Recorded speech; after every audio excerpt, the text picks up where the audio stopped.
Damos la cordial bienvenida a las personas que ya han ingresado y están ubicadas aquí para atender a todas las ponencias. Es el momento de llamar a la doctora Shirley Castro Tuirán, directora de Desarrollo Urbano del Departamento Nacional de Planeación. La doctora Castro Tuirán nos hablará en la mañana de hoy sobre las ciudades modernas y los retos de Colombia de cara al cumplimiento del Acuerdo de París. Nuevamente invitamos a las personas que se encuentran en el segundo piso y que acaban de hacer ingreso para que se ubiquen aquí en el primer piso y participen de todas las conferencias.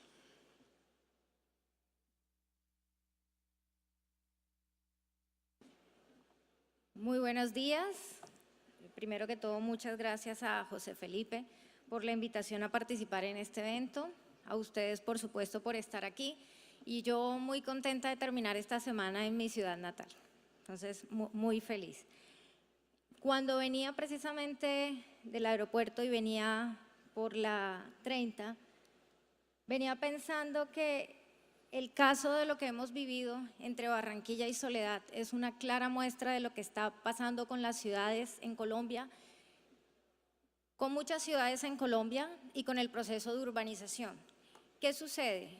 Como va creciendo la población urbana, la población que está en las ciudades, estas ciudades van más allá de sus límites político-administrativos y lo que vemos es que casi que los municipios se van uniendo y se van perdiendo esos límites político-administrativos. Esto está sucediendo no solamente en Colombia, no solamente lo vemos, ustedes lo ven aquí en el caso de Barranquilla, Soledad, Malambo, Puerto Colombia, del área metropolitana. Esto es un fenómeno que se presenta a nivel mundial y es precisamente por el proceso de urbanización y ese crecimiento que se da en las ciudades y el desbordamiento más allá de las ciudades. ¿Qué sucede? Pensar en ciudades hoy nos lleva a pensar también no solamente en los retos que tenemos en planeación actualmente, que de hecho ustedes seguramente lo viven día a día, temas de transporte, temas de movilidad, cada vez la movilidad y el tráfico está más pesado en las ciudades, así como ustedes lo están viviendo en Barranquilla, imagínense los trancones que tenemos en Bogotá. Yo me quejaba y en alguna época cuando llegué a Bogotá dije, no, imposible que yo me gaste 1 hora de mi casa al trabajo, pues ya me lo estoy gastando. Entonces, esos son los tipos de problemas y de dificultades y retos que tenemos a diario en las ciudades, precisamente por ese crecimiento de la población. ¿Qué sucede? La población y este crecimiento y urbanización tienen sus ventajas, digamos que tenemos mayor productividad y eso está probado a nivel mundial, que a mayores niveles de urbanización hay mayor productividad.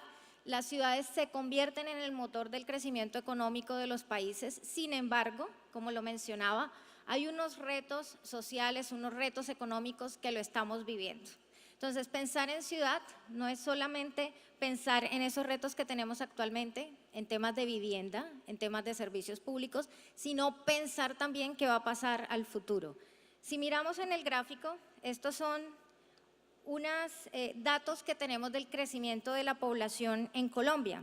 Si vemos hacia el año 50, que es el primer dato que tenemos en 1951, casi el 30%, 27.4%, solamente 27.4% de la población era urbana. La mayoría de población en el país era rural. ¿Qué sucede ya si miramos los datos en el año 2010? Cerca del 61% es población urbana, entonces muchas menos personas viviendo en zonas rurales, aunque si uno lo mira por extensión del territorio puede ser mayor, pero a nivel de población, mucha más población viviendo en las ciudades.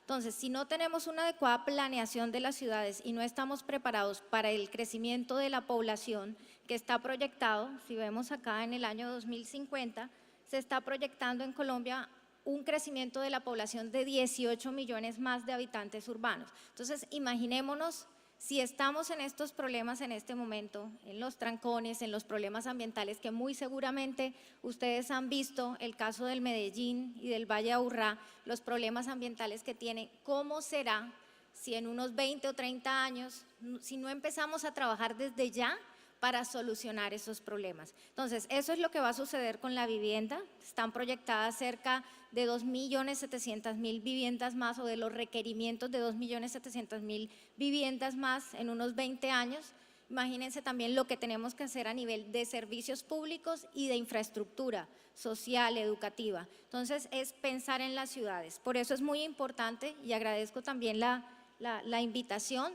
para presentarles este tema y la importancia que tienen las ciudades, precisamente por todo el trabajo que hay que hacer a nivel de planeación y no solamente planeación pensando en los gobiernos municipales. Esto es un trabajo que se debe construir y es la ciudad, la planificación de la ciudad que se debe construir con los ciudadanos. Aquí miramos en el gráfico, perdón, siempre me sucede en las presentaciones, me trato de adelantar, pero bueno. Acá miramos en el gráfico el eje Caribe. El eje Caribe que está compuesto. Entonces tenemos Barranquilla, tenemos Cartagena y tenemos Santa Marta. ¿Qué está sucediendo con las ciudades? Lo mencionaba ya, van más allá de sus límites político-administrativos. Entonces es no solo pensar en Barranquilla, sino que estamos pensando en todos estos municipios que incluso no solo están en el Atlántico, hay un municipio de Bolívar y hay un municipio del Magdalena que conforman la aglomeración en el caso del Atlántico, de Barranquilla, perdón. ¿De qué estamos hablando? De los desplazamientos laborales. ¿Cómo lo calculamos? Con una conmutación laboral o un desplazamiento laboral mayor al 10% de esa población económica o esa población en edad de trabajar que se desplaza diariamente. ¿Qué quiero decir con esto? Es decir, la población que vive en Soledad, que trabaja en Barranquilla, la población o las personas que viven en Malambo y que trabajan en Barranquilla. Cuando empezamos a hacer ese ejercicio con las diferentes ciudades en Colombia, vamos armando lo que llamamos una aglomeración. Imaginémonos un área metropolitana, entonces no es solamente Barranquilla, sino en pensar no en 5 municipios, sino en 8, 10 municipios más, dependiendo de los desplazamientos laborales. Entonces, así vamos pensando no solamente en la ciudad como tal, en Barranquilla por sus límites, sino en las necesidades de esas ciudades. ¿Por qué? Porque cuando las personas viajan de Soledad o viajan de Malambo a Barranquilla, van a utilizar el transporte público o el transporte en Barranquilla. Entonces, los temas de movilidad y de transporte no los podemos pensar solamente para la población que vive en Barranquilla, sino para esos otros ciudadanos que se están movilizando diariamente. Acá miramos, en el caso de Colombia, tenemos 151 ciudades que conforman ese gran sistema de ciudades, a que hemos llamado sistema de ciudades precisamente esas ciudades que van más allá de sus límites político-administrativos y que tienen más de 100.000 habitantes. Adicionalmente, se incluyen en el sistema de ciudades a las capitales de departamento o aquellas ciudades que tienen una función subregional muy importante, que aunque no son capitales de departamento, que son las que aparecen en verde, que son 14, pueden de alguna forma, por ejemplo, en los casos de Ipiales, si lo vemos aquí al sur del país, pueden tener una función subregional muy importante. Entonces, lo que vemos en el mapa señalado son las ciudades que conforman el sistema de ciudades.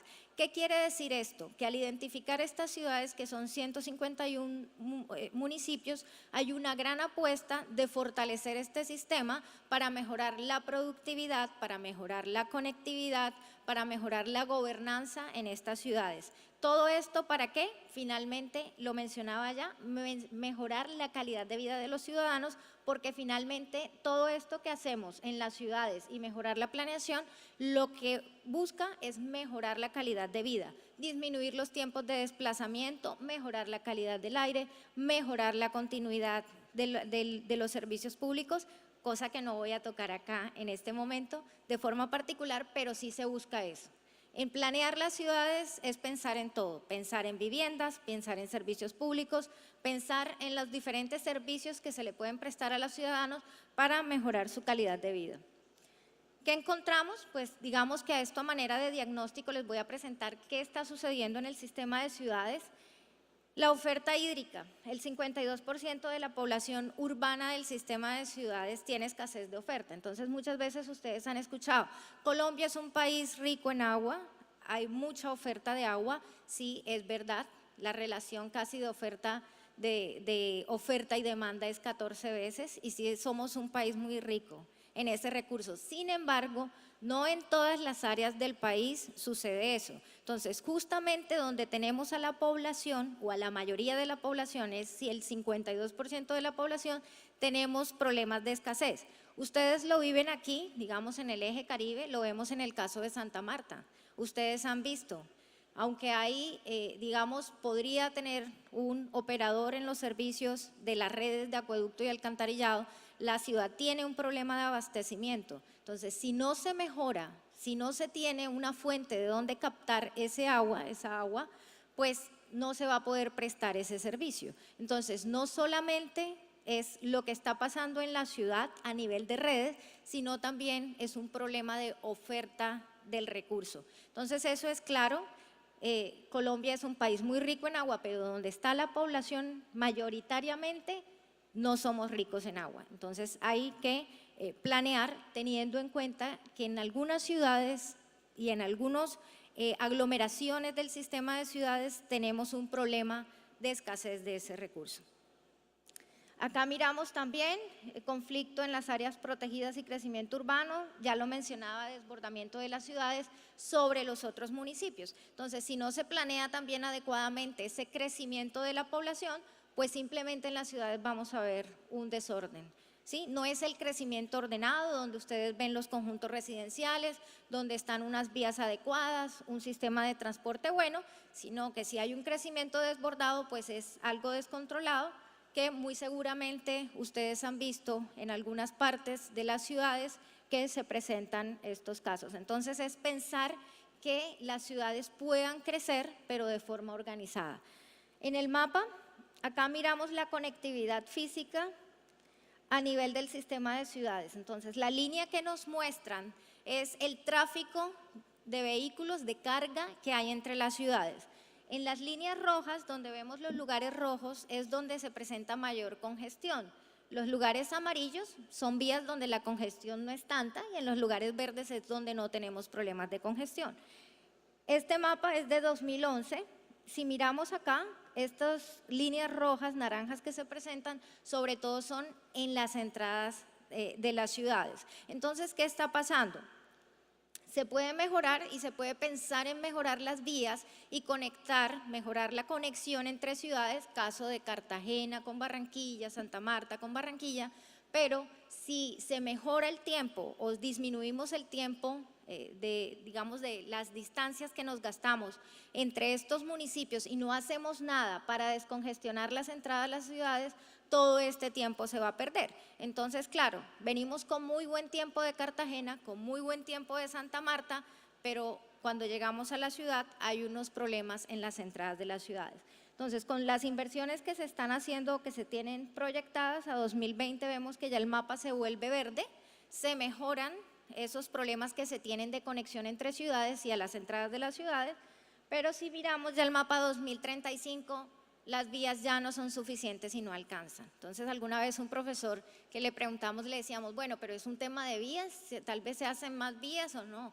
No, si nosotros generamos pues una oferta, pues vamos a tener una demanda. Entonces, no simplemente es un tema de vías, sino de mirar qué otros tipos de transporte se pueden utilizar. Entonces, detrás de todo esto viene un proyecto para utilizar no solamente pensar en transporte vial, sino en férreo, en fluvial, poder tener un sistema de transporte intermodal que permita mejorar esos tiempos de desplazamiento, no solamente a nivel y entre ciudades de pasajeros, sino también de carga. Entonces, detrás de todo esto hay un trabajo que se tiene que articular con otros sectores porque no es solamente pensar en transporte terrestre.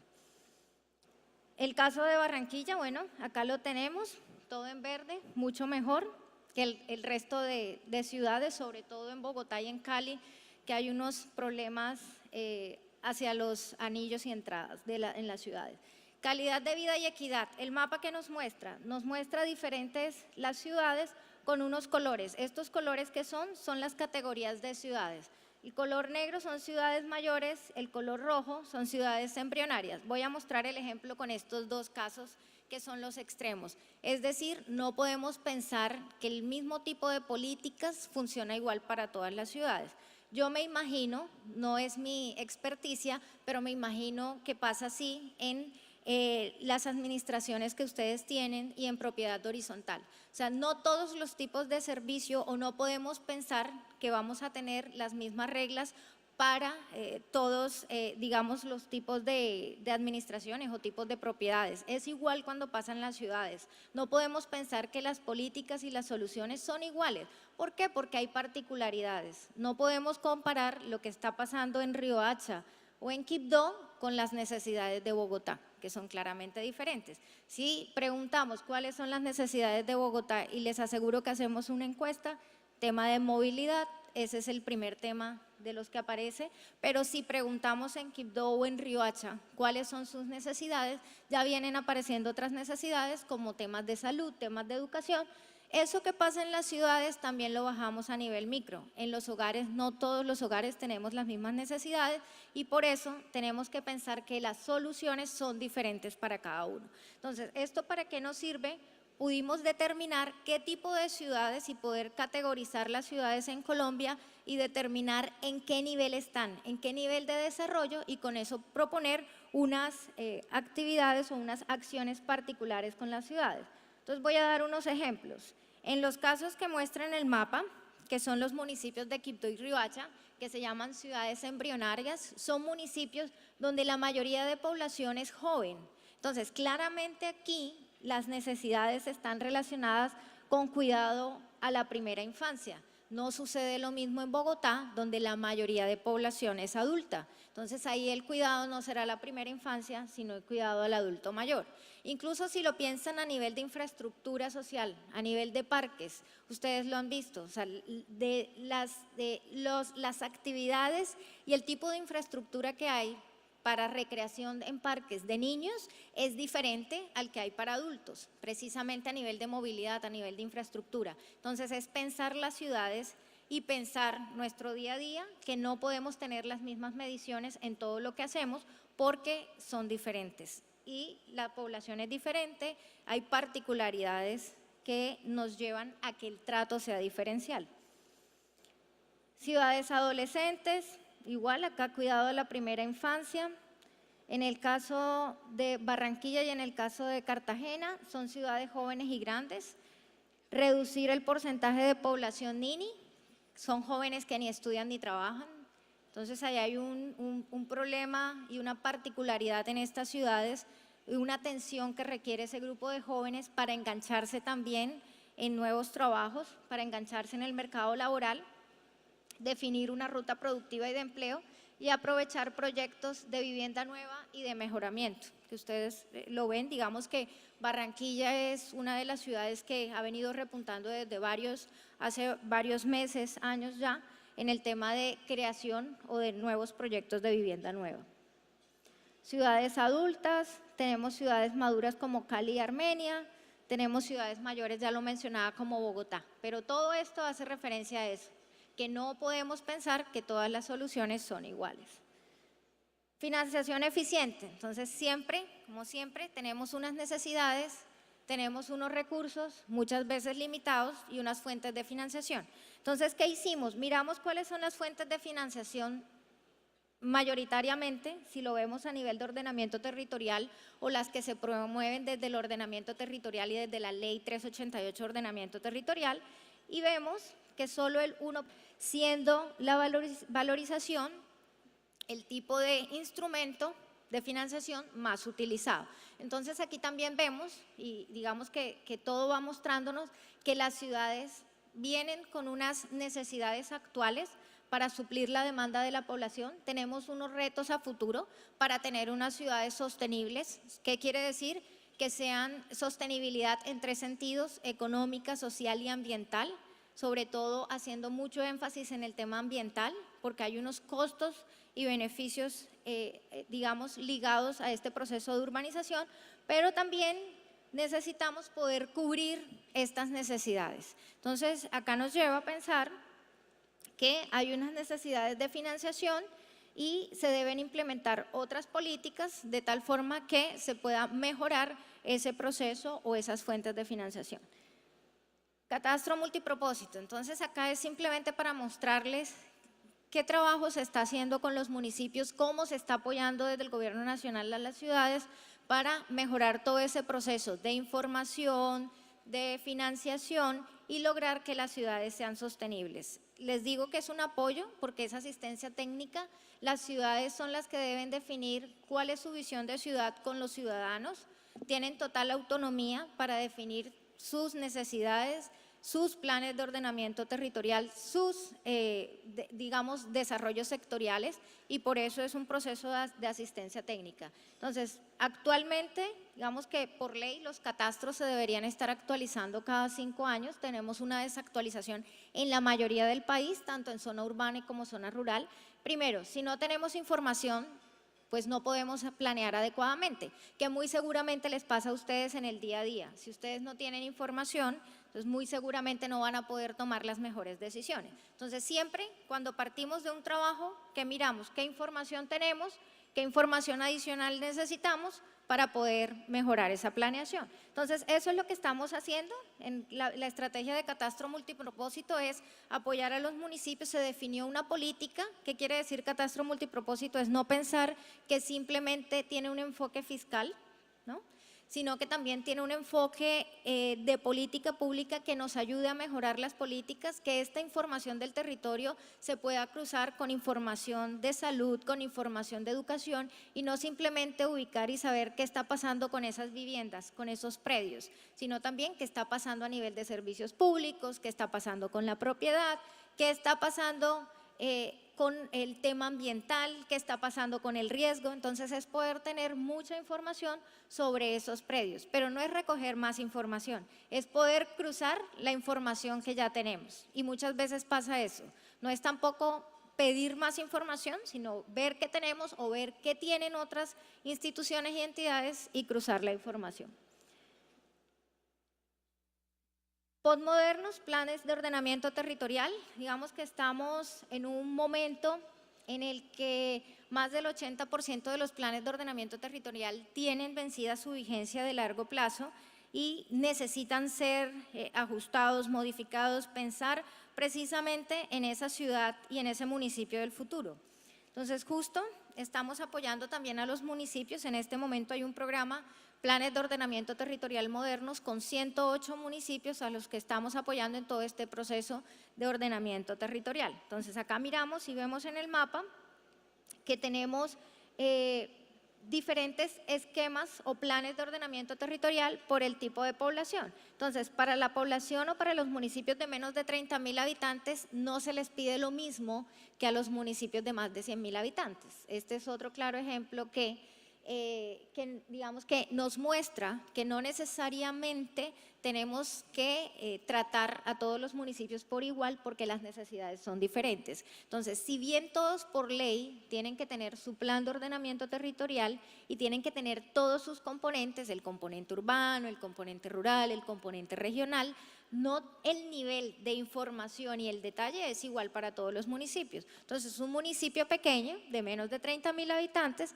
tendrá todos sus componentes, pero no al mismo nivel de detalle, no con toda la información.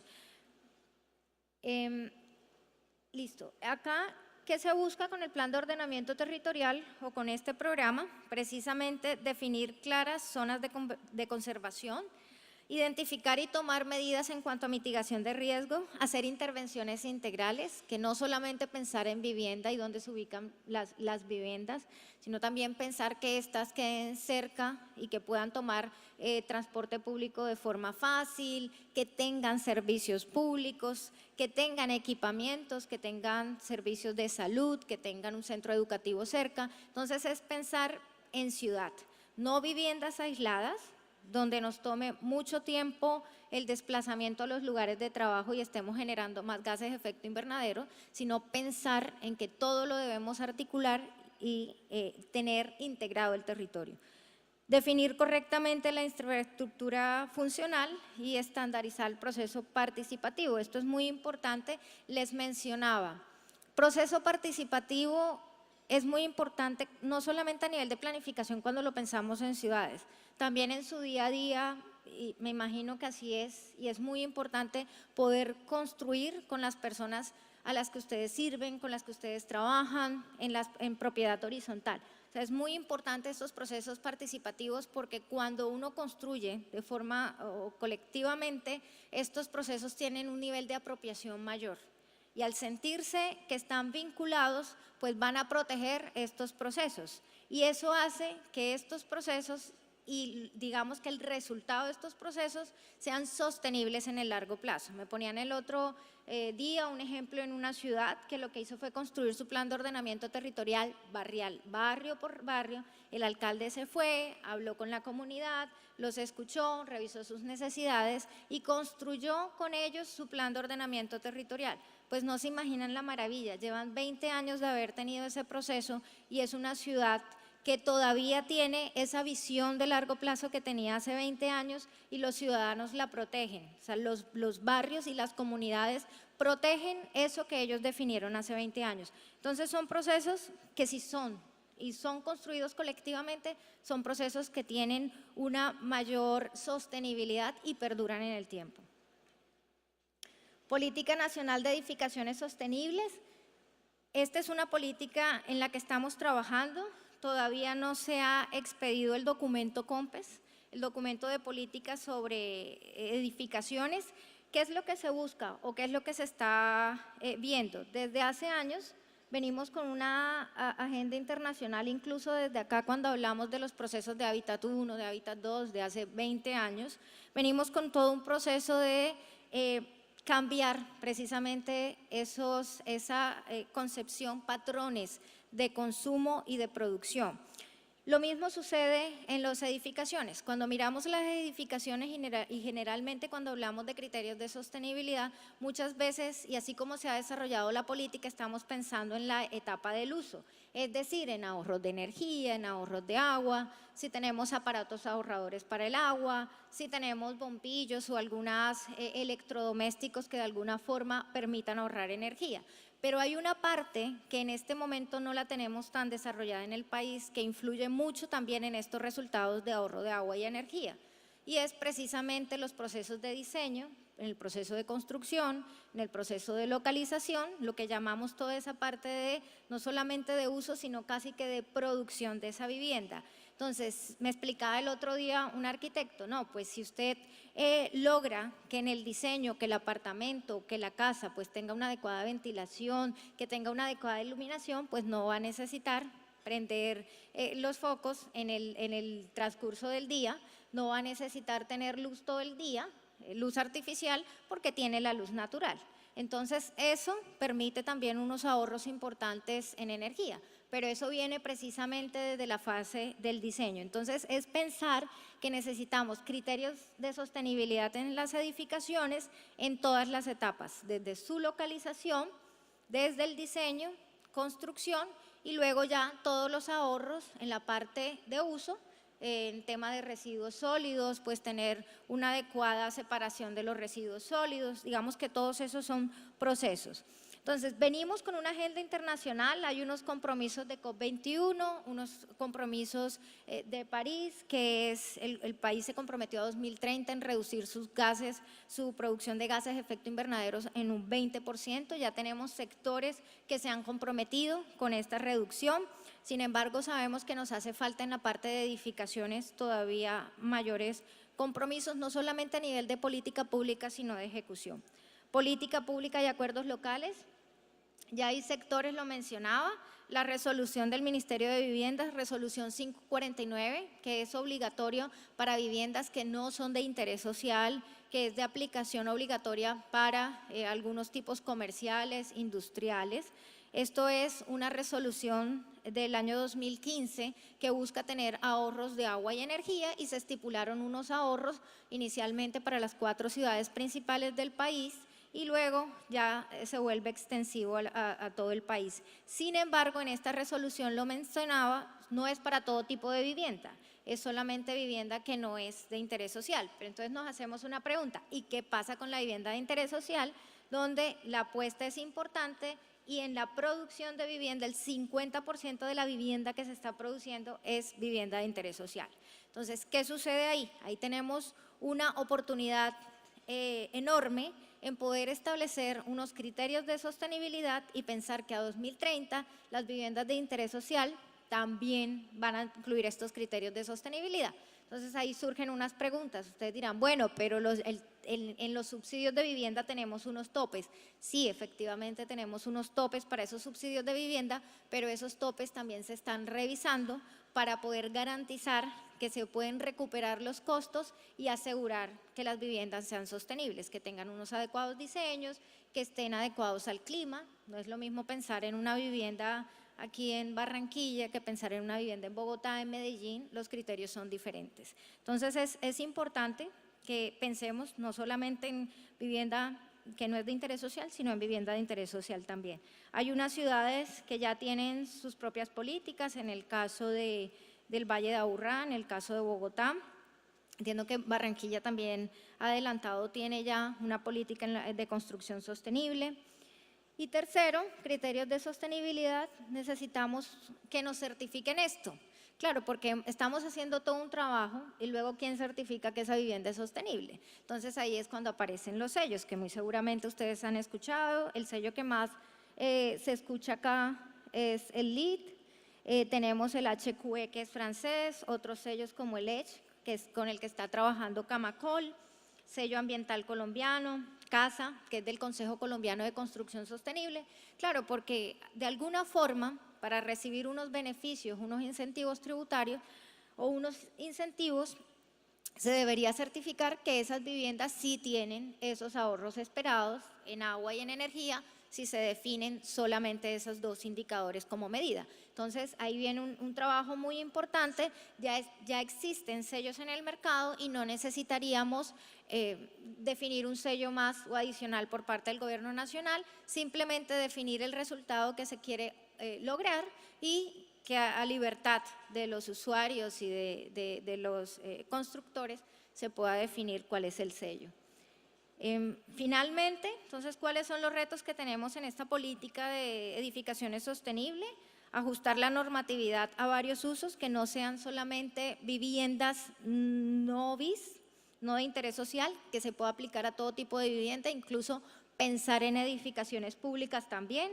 Segundo, implementar criterios de sostenibilidad y guías de implementación para edificaciones. Estos manuales y estas guías ayudan mucho a los procesos de planificación y de ejecución de política. Incluir criterios de sostenibilidad en compra de edificaciones para el gobierno. Proponer mecanismos de seguimiento y control, pues nada hacemos si determinamos unas acciones y luego no tomamos o hacemos seguimiento a estas medidas. Poder definir líneas de incentivos para poder financiar.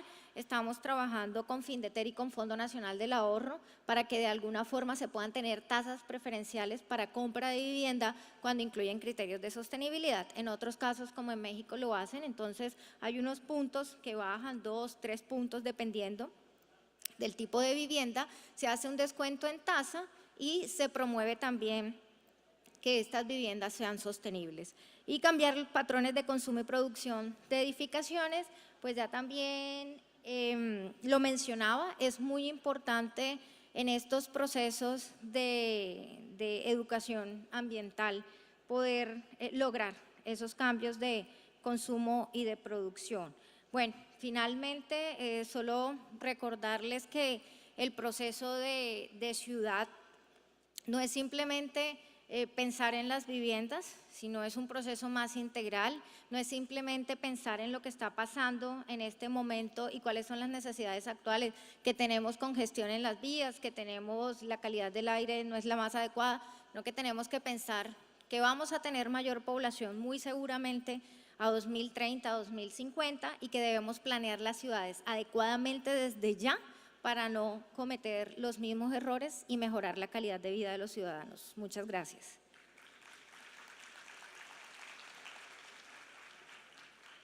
Bueno, tengo un par de preguntas, creo. Sí, ¿sí alcanza? Sí.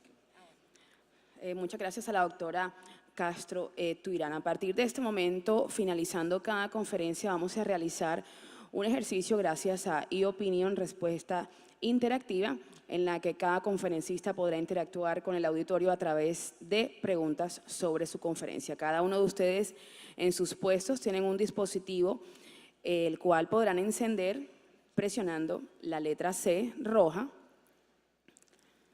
y vamos a hacer un ejercicio de prueba para que sepan cómo vamos a utilizar este dispositivo porque vamos a hacerlo después de cada conferencia.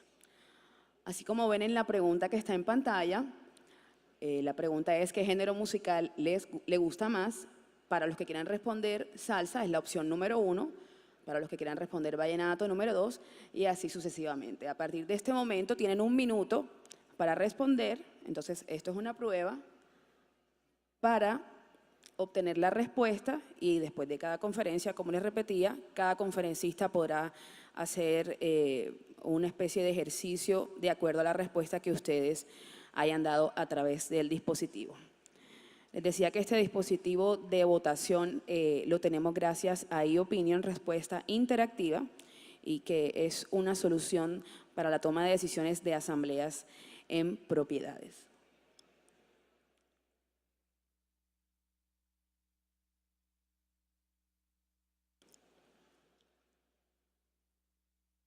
Listo, entonces la respuesta a este ejercicio que hicimos tuvo un 50% para la opción 1, es decir, al 50% del auditorio escogió el género salsa. Entonces, ahora vamos a hacer el ejercicio con una pregunta real en cuanto a la conferencia de la doctora Shirley Castro Tuirán, y de acuerdo a la respuesta que ustedes mismos den, la doctora Castro les comentará de acuerdo a su respuesta. Entonces ahí tenemos la pregunta. Cuando hablamos de sostenibilidad en ciudades nos referimos a, la primera opción es sostenibilidad económica, la opción número 2, sostenibilidad económica y social, la número 3, sostenibilidad económica, social y ambiental, y la número 4, sostenibilidad ambiental.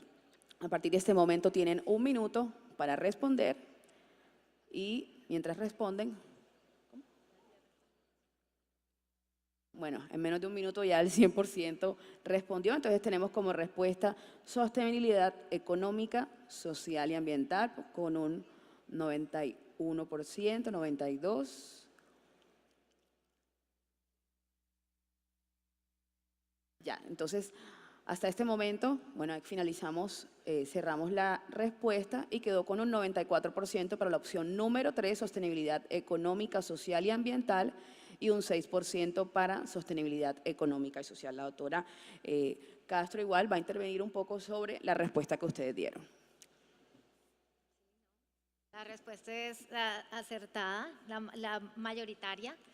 Sostenibilidad económica, social y ambiental. Es precisamente no pensar simplemente en sostenibilidad durante mucho tiempo y bueno, antes de los años 70 y se pensaba que simplemente era un tema ambiental, pero cuando se vino una crisis precisamente ambiental, temas de petróleo y demás, se dieron cuenta que no, que había que pensar no solamente o atar el término a la sostenibilidad ambiental, porque también esto tenía unos efectos económicos y sociales. Entonces es sostenibilidad económica, social y ambiental, que de hecho uno lo percibe y lo implementa en cualquier tipo de proyecto.